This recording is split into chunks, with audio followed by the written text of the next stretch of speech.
over here. Okay.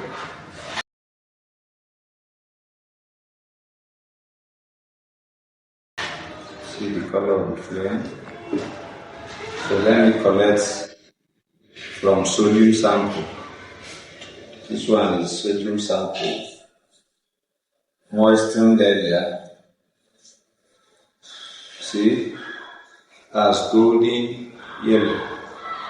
Alright, so welcome to Sirmajesty Easyworld Science channel. Here, I'll be analyzing sample of lead 2095 and potassium trioxosulphate 4. The potassium sulphate, that's the potassium sulphite, sorry, is not really available. But one thing is that the sodium sulphite, that's Na2SO3, can give about 70%, the same result expected from potassium sulphite. Now, because of that, it's not in the market, I synthesized the pure one. This is pure, it's small potassium trioxosulphate 4 I produced by myself because of time factor. I couldn't make it in a large quantity. So, because of there is no time, your job is to listen well and see the expected result. So that you don't use that fake one you bought and then confuse yourself, alright? The one you bought is actually sodium sulphite. Now, I will start the analysis of C and D, but I want to start from D. The reason is because most people can say something about analysis of lead nitrate, but potassium sulphite, I think this should be the first time possibly it is appearing in analysis. So you watch well. I will now handle the likely question. Remember to visit Majestic Tutorials to get the detailed answers. The table, I have already done the theoretical work there. Remember the aim for creating that Majestic Tutorial is to handle theoretical work and handle you in all the subjects. But here we'll handle science. So this experiment and analysis is science. So it is here at the Sirmajesty Easyworld Science. First of all, the other one says we are provided with two compounds, C and D. Carry out the following exercises on C and D. Record any gas or gases involved. Remember that NECO will give you table, test, observation, and inference. They will write the test for you. You now fill the observation and what? Inference. So let's get down to it. You get your paper and pen to see what you're going to observe. First of all, they will say with the help of spatula, collect small sample. I said I want to start from D. It's possible they say collect small sample of D and hold in a non-luminous flame or hold in a blue flame. So over here is the blue flame. So let's observe. Zoom in where necessary. So you see, you record lilac or what? Lavender color. But the one you have will give you golden yellow, more like this upper luminous flame. So this is confirming potassium. So this is potassium ion. That's the only ion that gives lilac coloration to flame test. Alright? That stage is over. Your observation will now be lilac or lavender flame produced. That is if you are told to put sample D in a non-luminous flame and observe. Okay. The next, I said I will finish analyzing D before going to C, which is lead nitrate. The next is that you put some part of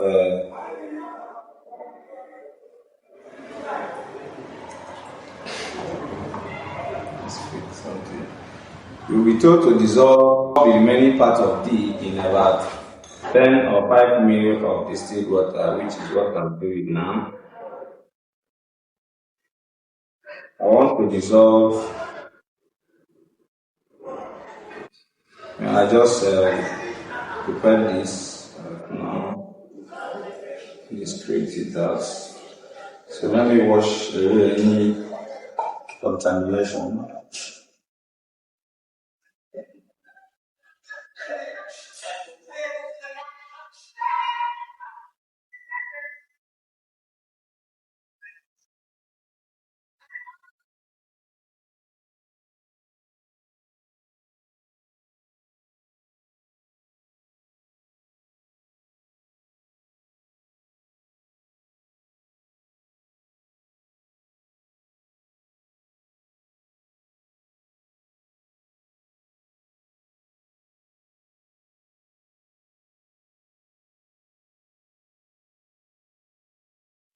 noisy.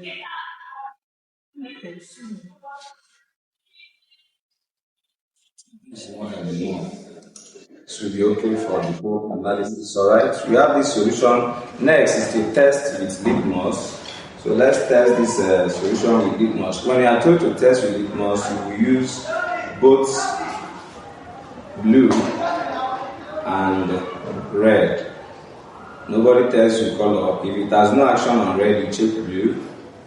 If it has action on blue, you report. So I'm collecting red litmus paper now to use it to test the solution of the D. So this is red. Alright. Is turning it. He turned it here. Turned red litmus paper blue. Don't know if the camera is catching it. Are we there? So it has action on red litmus. So a pure solution of D turned red litmus paper blue, which means solution of D is basic. Solution of D is basic. That's what you will report. Okay. The next one is to the first portion of the D.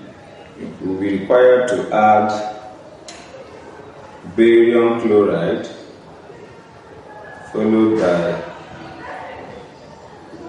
excess dilute HCl. Alright, so this is it, and here is my barium chloride.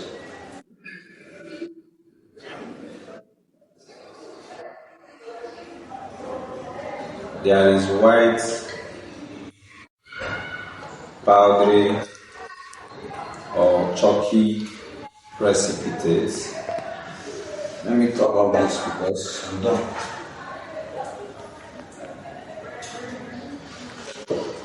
There is white powdery or chalky precipitate. I'll now add,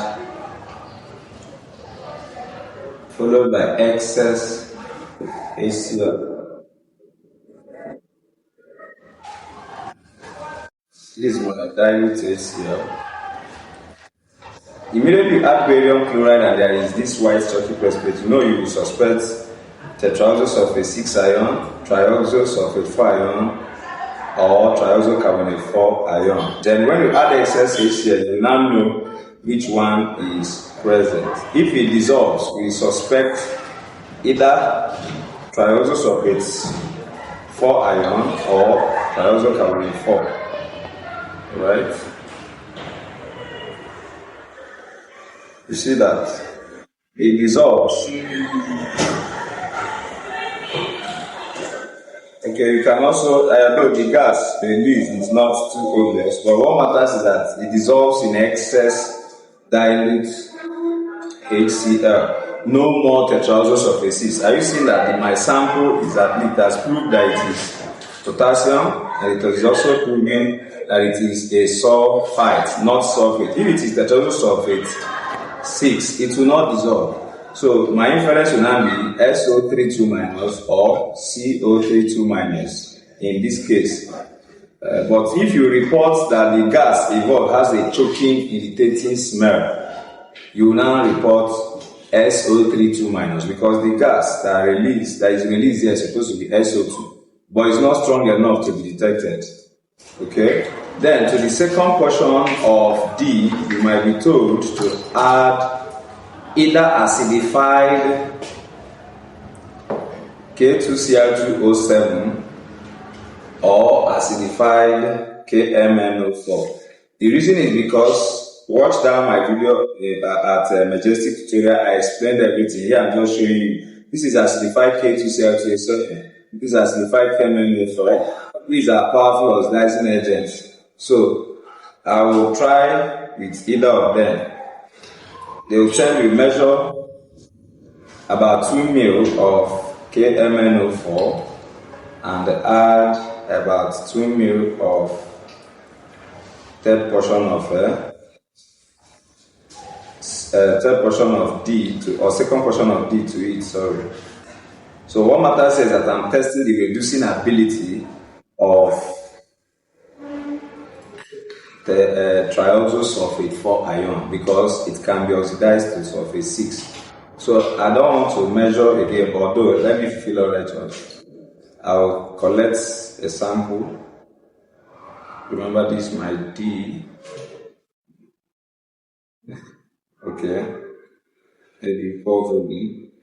And I'll now introduce it to this. Let's see what happens. You see, what matters is that there was a side reaction, but he decolorized it. He decolorized acidified what? KMNO4, which, what will you write in your inference? D is a reducing agent, alright? Or, alternatively, that side reaction probably is showing that it's not all that pure, or rather there is something. It's the other, is the acid, yes. It's the too much acid I use in the acidifier. But use concrete H2SO4 to do the acidifying. I've lost. Then this is C, right? At this moment of confusion, I have to discard everything except the original D I have. How am I calling this? And then rinse properly.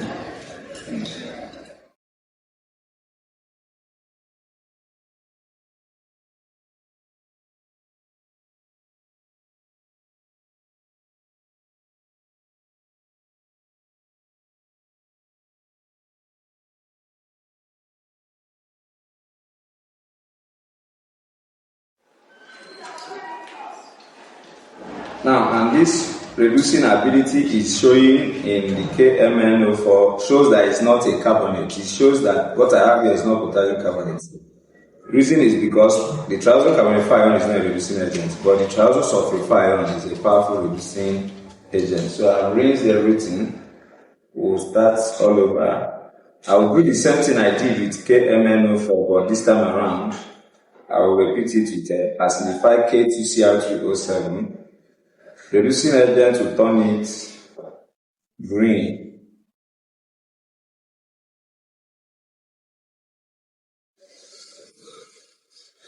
So I will just add direct a sample of D against, see that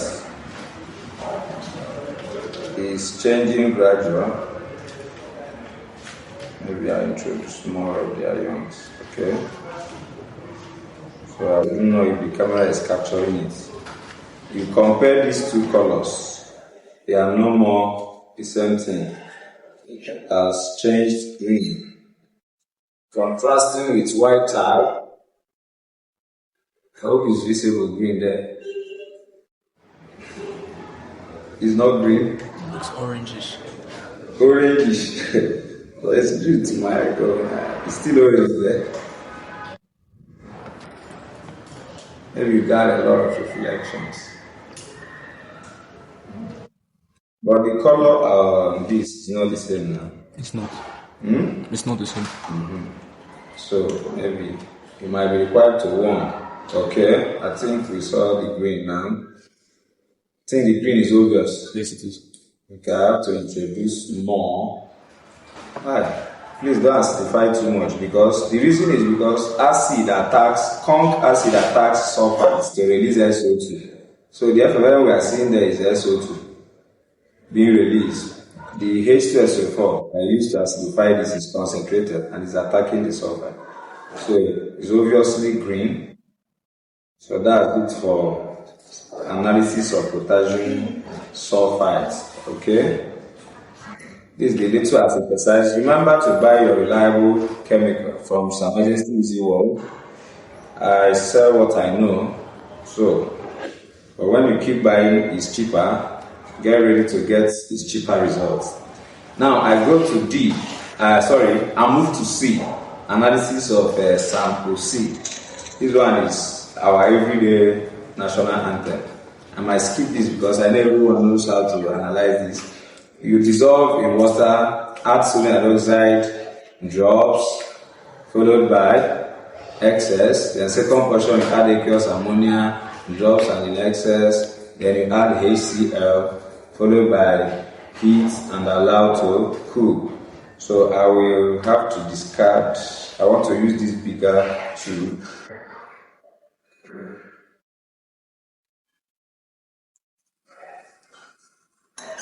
So I'm done with sample D. Remember what I warned you against.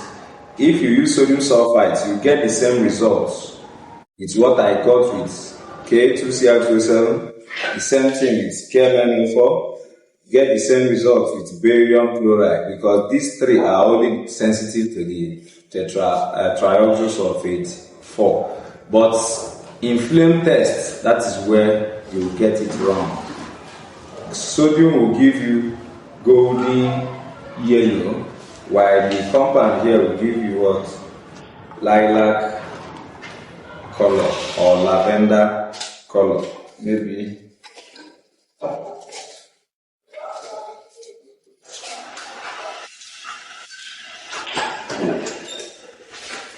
Maybe I repeat the flame test again so we can compare the differences. I collect this small sample over here. Okay.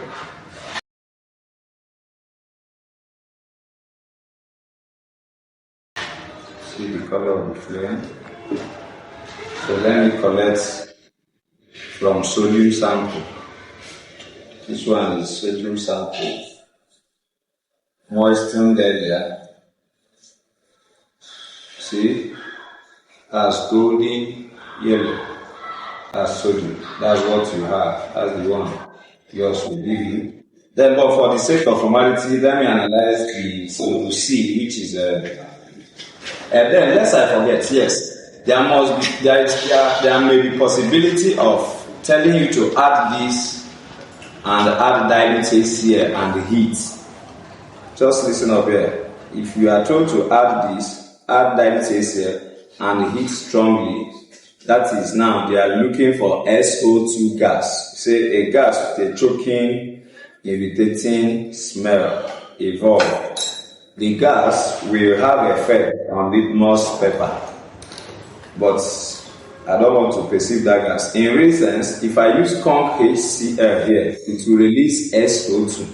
But if they tell you to use dilute, there will be need to heat.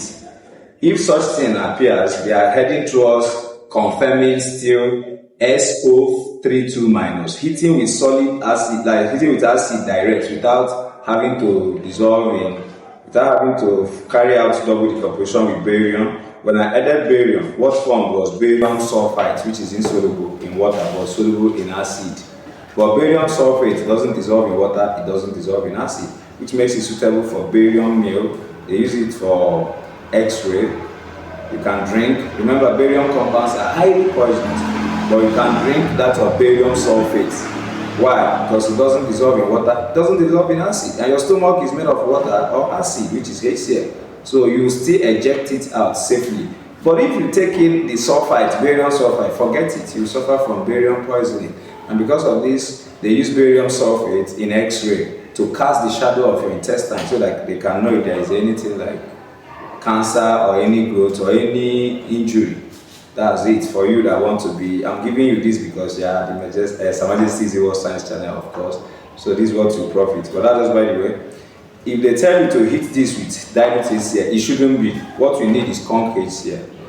If they tell you to hit it with conc HCl, it will release gas with a choking, irritating smell. Even if you add the HCl when it's conc, you start perceiving that gas like a burning matches. That is another possibility. I need to stop the analysis because I need to preserve this one for further test.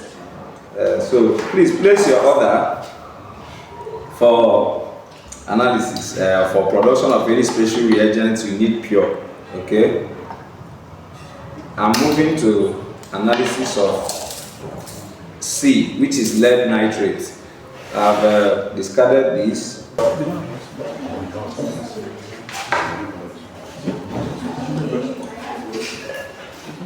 If you have, it must not be one.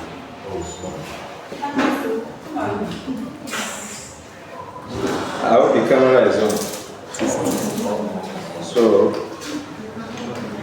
I'm adding sample C, which is lead nitrate.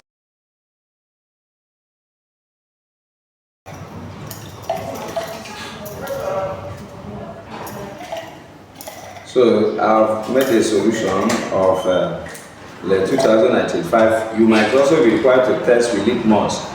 Be careful here. The other one, sample D, turned red litmus paper blue. But guess what? This one will turn blue litmus paper red. All because of salt hydrolysis. Get to the Majestic Tutorial for further theoretical explanations. Okay? So I will use litmus paper here. Since I know it's lead nitrate, it's a waste of time using red because it won't have action on red. Due to salt hydrolysis, it will have action on blue. It will turn it slightly red. Want more of the ions to get into the solution. Because of time, let me proceed. Alright, I think the camera is capturing the color. So it has turned blue litmus paper red. That means you say solution of C is acidic. Alright, so we move straight to the next action, which is collect first portion and add sodium hydroxide in drops and then in excess.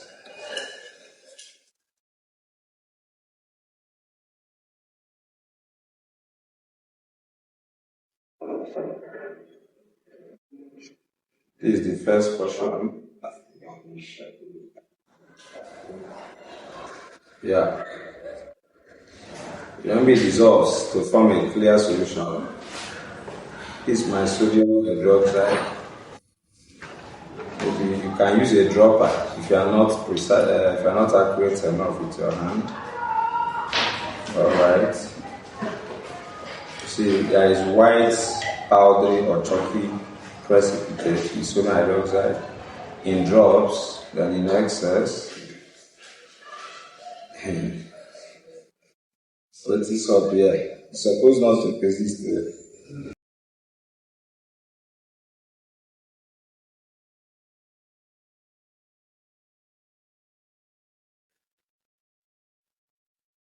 Okay, yeah. That's right. You know what happened here is that there is more of the lead 2 ion. I needed to add more of the sodium hydroxide to dissolve it. So it has dissolved to form a clear solution. Your inference will now be lead 2 ion likely or lead 2 ion present. You repeat the same process, but this time around using, remember this is our D with creative CR2 If I shake it well, it will color uniformly green. This is even dark green, okay? Take this.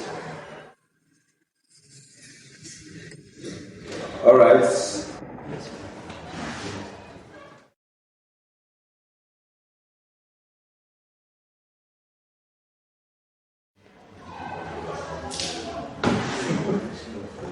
The second portion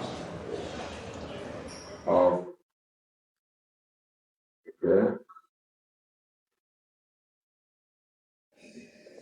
I want to reduce the ion. Yeah, this is small, but no. You add aqueous carbonic in drops. You can use a dropper if you are not precise.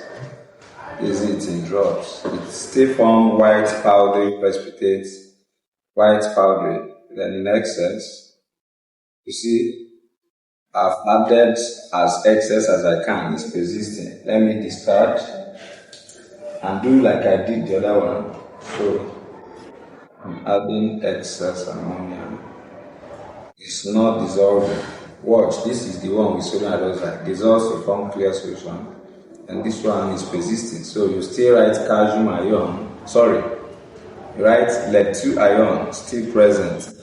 Then the last procedure is that you might be required to now add HCl to the remaining portion, followed by heat and allow to cool. This is the last portion. I want to add dilute HCl to it. Then, that's water.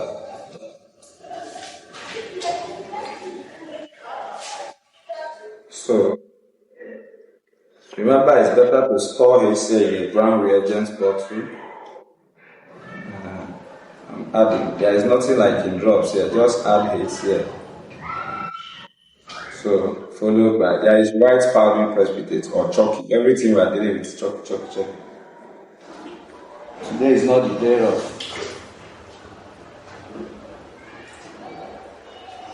Yeah, I want to heat this now so that it will be fast. Let's check what happens on heating.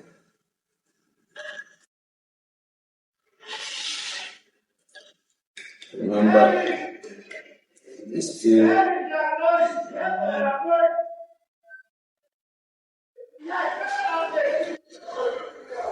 the water I added is a bit hot. Guess what?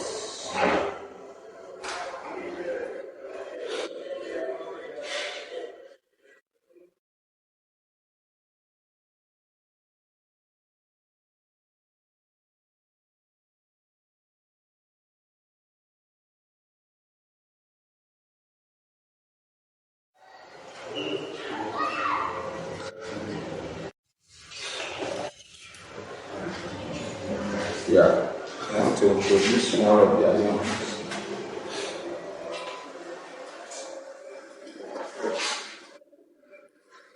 See, potassium is still showing. It's over now.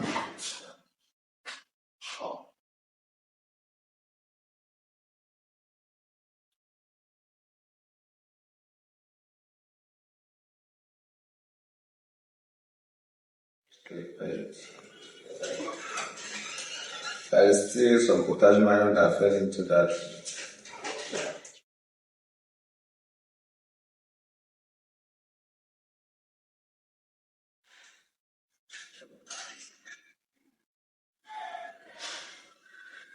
So at least you see it's becoming clearer. On warming, it dissolved to form a clear solution. You now write lead-2 ion confirmed. Okay, this is a confirmatory test. It's still dissolving but not complete. So if I keep warming to dissolve clearly well.